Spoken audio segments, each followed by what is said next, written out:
welcome once again to a very special Minecraft video. My name is Dr. Wasabi. In this very special video, I will be talking about the latest biome to be added, the Pale Garden as seen in Minecraft Live. And as well as that, I will be giving my most unimportant opinion, as well as my opinion on the future of Minecraft given this most important development. But before I do anything else, folks, I just want to say if you do like what I do, then please like this video and subscribe. So without further ado, let's get into the video.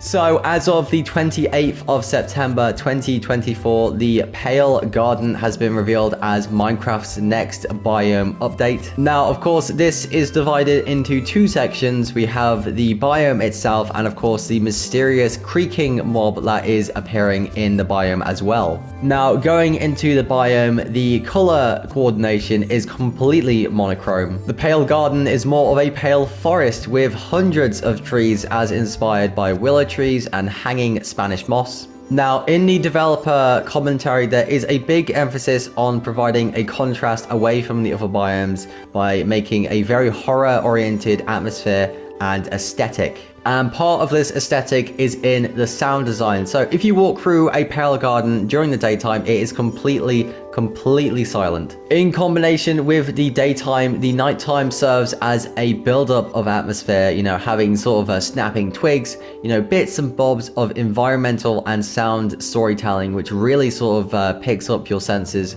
and keeps you on alert, which is very apt when we go into our new mob of this update, the creaking. The creaking is a very horror-esque mob which goes with the Pale Garden and is in fact a proxy of the garden itself. This mob takes no damage and can only be destroyed by destroying a Pale Garden heart, which will be discovered by sort of punching this mob and revealing a trail which will lead to the heart itself. Now, this serves as a adjacent mechanic to a lot of new features as seen in the Deep Dark update, you know, looking at the skulk sensors and how they operate. These hearts can be picked up in order to scare your friends, which I do think is quite a nice touch. So, now that the description is out of the way, you know, Wasabi, why have you made this video? What are you talking about? So, allow me to get into it. When they showed off the Pale Garden in Minecraft Live, my mind went to one thing, and that, my dear viewers, is OG Minecraft.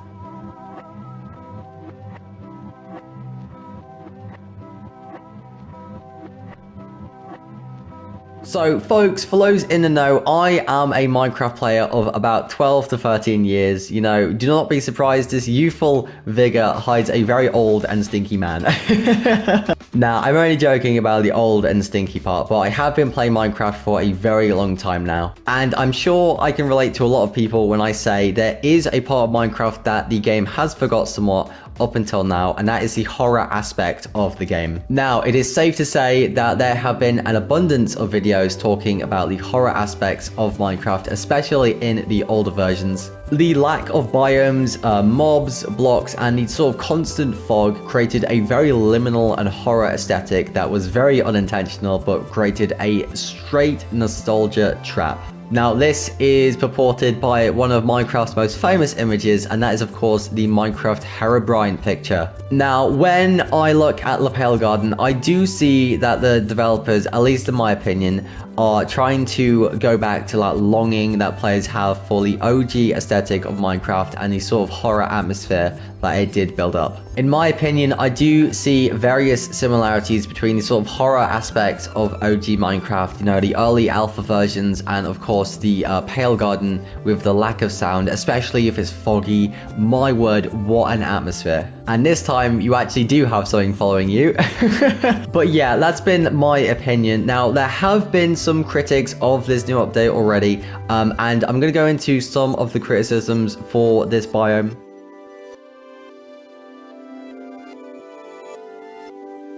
Now, the main criticism that I have heard is that it's just very boring and bland, which in their defense, in a period where the community has been promised so much, I can see where they're coming from. Now, the environment around that criticism has been building up for quite a while. You know, the Deep Dark update has been I would say one of the most patient updates. I would say the community has definitely been burnt out, basically waiting for 3 updates, which should really have been only 1. And in Mojang's attempt to overhype their content, they have basically made the community longing for more, and maybe in that they've seen a need to go back to the basics. Now, of course, my point about OG Minecraft is somewhat of a nostalgia bait, I do admit that, but this is one of the main points of the community. You know, loads of people have made Minecraft horror mods that have really sort of stemmed from this aspect of the game, which has been its liminality, its OG horror status on the internet. And in the end, I think it would have been foolish for Minecraft to just keep on with these sort of happy-go-lucky updates. Oh, here's a fish, here's a turtle, so on and so forth, without adding some more horror into the game, which I think is always appreciated by the more older Minecraft members of the community. Now, in terms of the size of said update, I do think this is a move in the right direction. It is certainly an easier pill to swallow as compared to other updates which have been way too overpromised and have been a longer digestion, so to speak, when it comes to actually doing the update. So to summarize, folks, my essential take on the Minecraft update is that the developers are trying to go back to the basics and really reignite the horror aspect within Minecraft. You know, they've seen the mods, they've seen the nostalgia bait being made by obviously video essayists and whatnot. So I think, you know, they thought, hey, why not make this an amazing update for you folks? It's small, but it adds that certain bit of oomph, that bit of notoriety that has really been missing from Minecraft updates, and especially the horror aspect, which can be made with very simple tweaks to atmosphere and biomes. There are criticisms to this update, including that it is boring and not needed as compared to requests like the end update and so on. But despite that, I think we can all agree, compared to the Minecraft movie, it's complete bliss. And so, there we have it, folks. My update on, well, the update. Now, folks, please take everything I've said with a pinch of salt. These are literally just shower thoughts I thought about literally after the Minecraft Live event. I always like to express myself, at least in these sort of rare occasions. And as a Minecraft player, I do sort of get these, not visions, but, you know, callbacks, so to speak, to earlier times, which I think is interesting to express and share with people. So, what do you think? Do you agree with me that Minecraft is moving in the right direction, or do you think that Minecraft is taking a wrong turn? I'd love to hear your thoughts in the comment section below. My name has been Dr. Wasabi. Thank you for hearing me just ramble on like a lunatic. I want to bid you a most pleasant good evening, good morning, or good night. And of course, as always, God bless.